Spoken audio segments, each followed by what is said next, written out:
Welcome, welcome. I am doing the hashtag current favorite 11 decks or current 11 favorite decks. Hold on. Top 11 current favorite decks. A VR to Rachele at Amethyst Ascension. This has been going around, so I don't need to explain exactly what it is. I think the title is pretty self explanatory, so I'm just going to jump right into it. This was hard. This was very, very hard. I actually thought I would have a hard time coming up with 11, but I actually am having a hard time staying to 11. So there are some decks that were left off that were unfortunate. So I'm going to do a honorable mention, and that is my own deck, the Star Rune Oracle. So I'm not going to put this on the exact 11 just because I don't want to. So this is the Star Rune Oracle, which I created. I love this deck. It's me. It came from me. The artwork.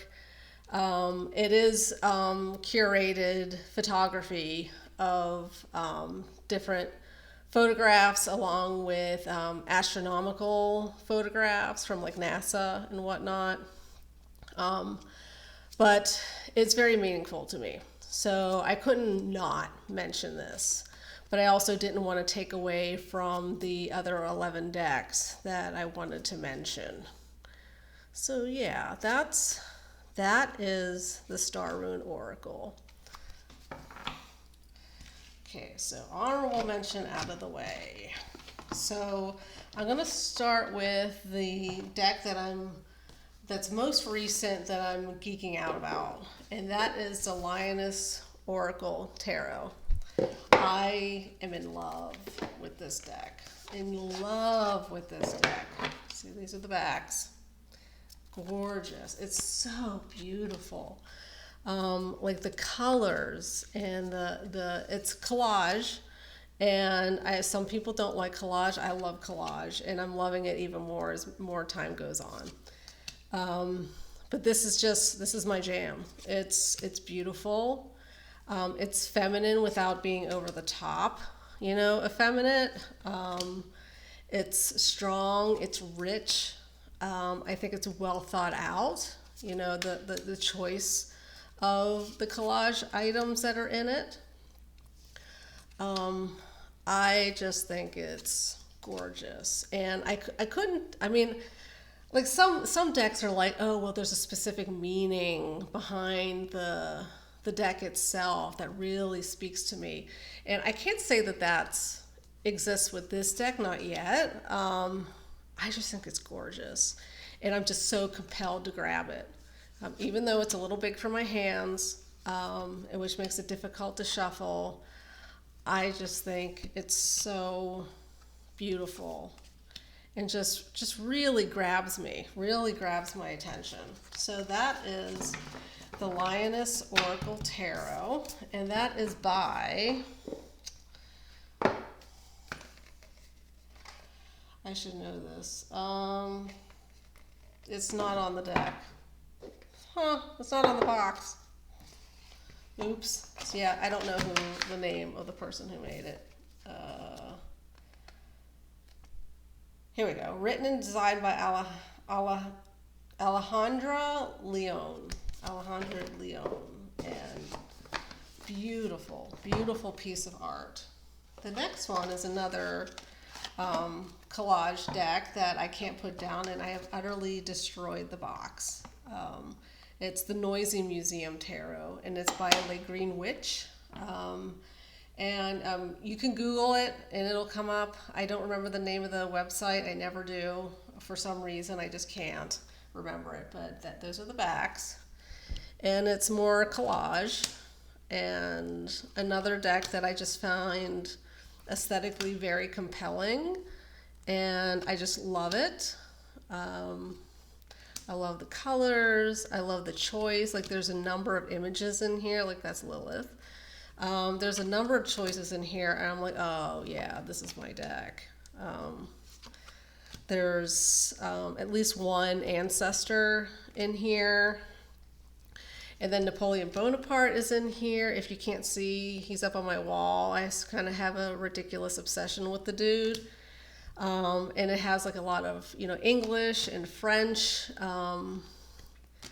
royalty in it. And I think that Joan of Arc is in here. Like people from the Habsburg dynasty.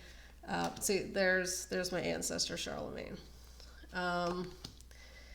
So yeah, I love this deck. I know I've mentioned this before. I know I've gone through this deck before in other videos, so I'm sure I'm just repeating myself for some people. There's Napoleon. Same image that's on my wall. And yeah, so I just think I love it. It speaks to my nerdy self. I'm not like a total nerd, but I do have a nerd side and about like history. So that speaks to that part of my soul. So let's see, what else? Okay, that is 2. So number 3, this is in no order from here on out, and that's the Witch's Tarot by Burning Paper Hearts. And I don't recall the name of the photographer. It just says Burning Paper Hearts, but the dude has a name. But this is the photography. Be forewarned, nudity. So if you have a problem with that, please skip ahead. But I just think the photography is just so gorgeous and beautiful. It's just, look at that. Look at that. That's just so beautiful.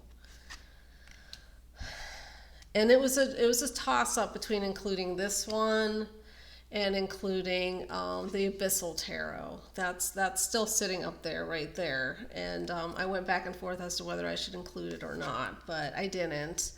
I guess if I did 12, it would be included.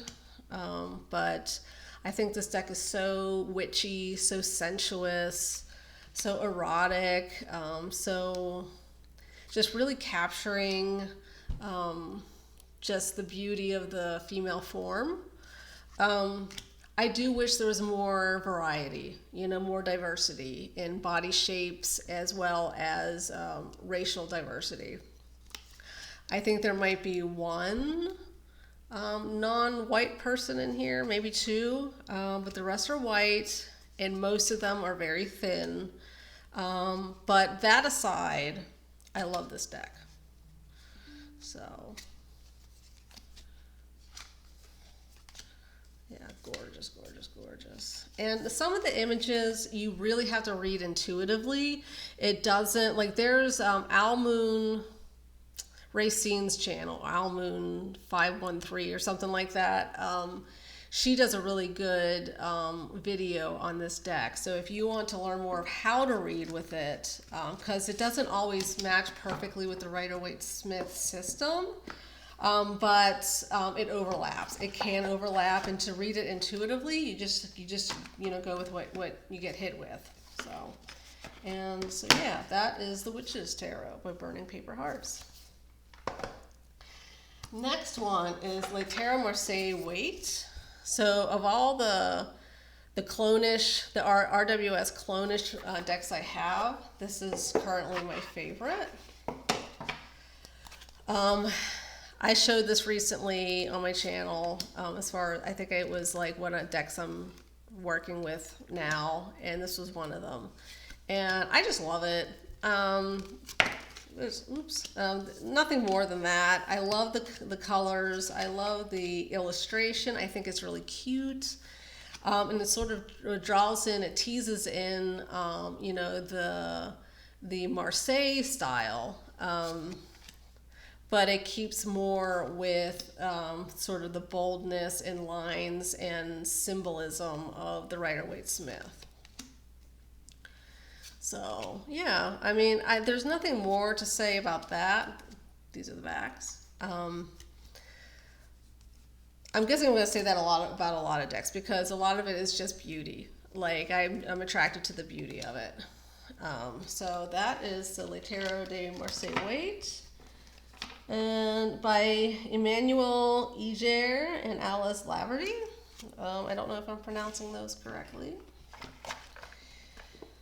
So that is the Tarot de Marseille Waite. Next one is an oracle deck, and that's the Soul Soul Mirror Oracle. And again, it's gorgeous, just a gorgeous, gorgeous deck. The artwork is just breathtaking. Look at that. And like it has a keyword and then like a dichotomy of keywords below it. So like growth and then dying and evolving are the dichotomy that you can work with, like the shadow aspect or the light aspect. And I think that's really cool. And it's good for journaling. It's a really good prompt for journaling. Yeah, it's just beautiful. And I haven't, to be honest, I haven't used it a ton. Mostly I just look at the artwork. But I'm going to. I'm going to start journaling with this. And I haven't used this to read for anyone else, other than myself. I'm not exactly sure how I would at this point. I guess I could give it a whirl and see just what pops out. But it's just beautiful. Look at that. I mean, I think most of the people here have seen this deck, so I'm sure I'm just repeating what a lot of other people said, but I mean, look at those colors. Look at that. Portal, open and closed. So pretty. Yeah, so that is the Soul Mirror Oracle by Sunshine Connolly, artwork by Anna DeVays, and those are the backs. So that is 1, 2, 3, 4, 5. I've done 5. So deck number 6, Goddess of Love Tarot. Now this is by Gabriella Herstick. Yeah, Gabriella Herstick. And what can I say? Like, some people absolutely love the artwork. It's collage, so that tickles my, my collage bone. But the borders are awful. Like, these red borders are just terrible. And the backs, and the cardstock, not the greatest. Feels kind of cardboardy. But the collage itself, I really, really like. I really like the collage, but mostly I love it for the guidebook. This is my go-to for doing journal work on, or if I just need to get a reading for myself. I don't use this for anyone else but myself. And this is a deck that I use for sensuality readings, erotic readings, readings having to do with my sexual orientation or my sexual relationships, and my claiming my own sexual power, and stepping into my feminine sexual power. That is what I use this deck for. And the guidebook is on point. It's on point for that. I think my husband just walked in, so if he starts calling, my apologies. He might not know I'm up here. So, okay. Next one. Okay, I don't have the box with me, so I can't tell you. Ian Daniels is the creator of the Tarot Vampire, so that's my next deck. And I edged it in red. It doesn't come that way, and these are the backs. Very popular deck. Popular even if the people don't actually use it. They're like, it's just not my jam. It's very 90s vampire. So I understand why not everyone would love it, but I love it. I love the messages. I love the guidebook. I love the colors. I love the vampiness of it, the campiness of it. It speaks to my teenage goth soul. So, and I think it's beautiful. I think it's beautiful. Like the renditions are absolutely very well done, gorgeous. It's very beautiful. Even if you don't, like the style itself, you can still appreciate the amount of work, artistic talent that went into this deck. And so yeah, Tarot of Vampires, that's my next one. I keep losing track of how many I've done. 1, 2, 3, 4, 5, 6, 7. So I think I've done 7, 8, 9, yes, 7. Next one, Honasa House Tarot. It's torn. I don't know how it got torn, how the box got torn, but it got torn. And so I got this lovely Peggy bag, gorgeous bag. Oh, it's so lush. But I don't read with this deck. I probably should. But it was the last deck my mom ever bought me. So before she went downhill. So yeah, so this is Honasa House Tarot. Not Yonasa Yaus, it's Honasa House. You know, like Jose, that kind of huh. That's how the J is pronounced. But it's, the artwork is just stunning. Stunning, stunning, stunning. I did have the Stunning Tarot. I did sell it. I really tried hard to connect with it and I couldn't, but this deck, I can read with this deck. I just choose not to bring it out just because I don't want to damage it. The box already mysteriously got damaged. I don't know how. But it's just beautiful artwork. Beautiful, beautiful, beautiful. So, yeah. So pretty. The colors are pretty. And this is this is the 7th edition.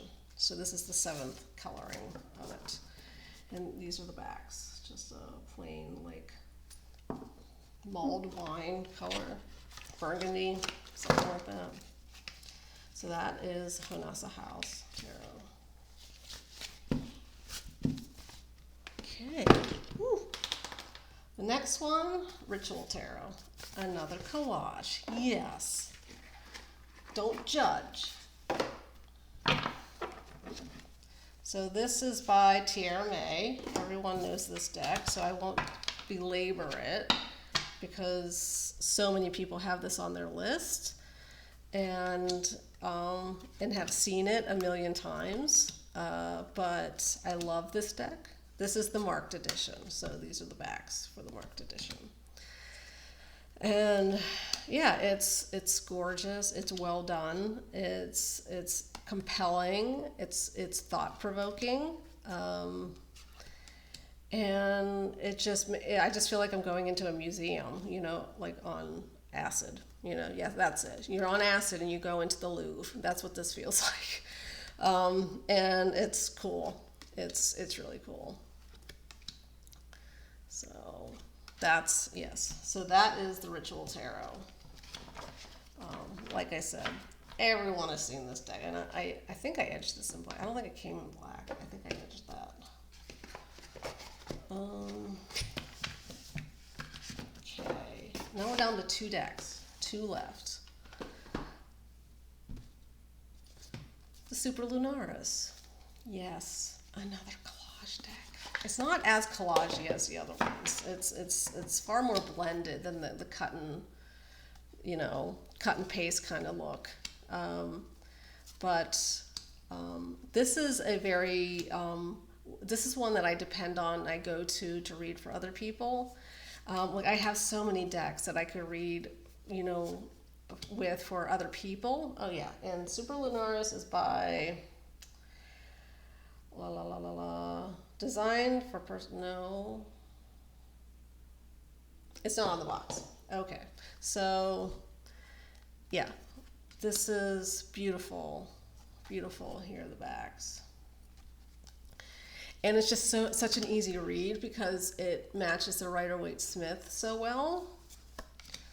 But it's its own style as well. It's very diverse, which I really love about this.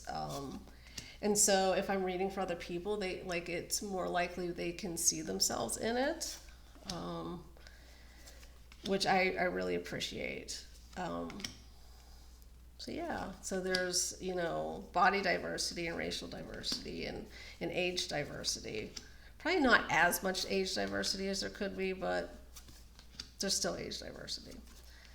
But it's beautiful. It's remarkable, and it's, yeah, it's been my go-to. Like, I keep getting more and more decks, but this has generally been the one that I go to the most. The Noisy Museum has been, you know, replacing it actually. So, sorry, you're being replaced. But no, I'm guessing this might be more for, I don't know. Like, I wouldn't say feminine because I've read for men with this deck as well, but this definitely has a masculine taste to it, a flair to it. And this is more nerdy-ish. So if I get the sense that someone sort of has a nerdiness about them, and like they enjoy history and whatnot, I'll read with that deck.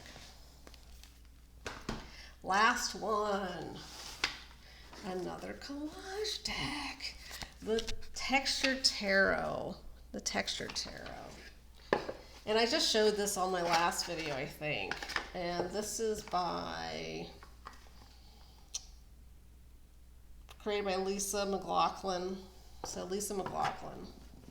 These are the backs. Paper stock. The stock is awful. Oh, it hurts. It's painful. But I'm going to be a good, you know, former Catholic. I'm going to suffer for it. I'm going to suffer for it because I love this deck. And it just reminds me of my younger self, you know, pre-angsty teens. There's just a freshness about it, an innocence about it. It's another one that's very diverse, and it just, well, that's kind of angsty. Yeah, that could be me as a teen. But anyway, yeah, it's gorgeous. I think it's phenomenally done. You know, looks like the Babadook. And lovely colors, lovely artwork, lovely collage. So, it's more that blended, like the Super Lunaris collage. Like when I first got it, it didn't even like really register that it was a collage deck, but it is. And there's even some faces in here that I recognize, and I'm like, how did you get away with that? That there's actually real people in this deck. Like, I passed it up, but she's a violinist, and she's an actual violinist. I think her name was Lindsay. Yeah, I think her name's Lindsay something. She's a Mormon, and she's a Mormon violinist, and she's phenomenal at what she does. But yeah, the artist stuck her in the deck. So yeah. After that ramble, this is my last deck. Beautiful, adorable. So kitty, it has to have a kitty. And then there are cards in here that have to do with swimming. I was a water baby as a kid, not so much now. But when I was a kid, I was always in the water, and this looks like someone I went to high school with. I even sent it to her. We're friends on Facebook, and I sent her, I was like, look, you are in this deck, and she was blown away. She's like, oh my God, that's me. But yeah, here, Swimming with the Dolphin. One of my favorite movies as a child was a movie called Where the River Runs Black, and it's about this boy who was orphaned and raised by river dolphins in the Amazon. So that reminds me of my childhood. That makes me nostalgic. So there you go. That is my 11 decks. So thank you. Thank you for watching this. I hope you enjoyed it, and you have a good day.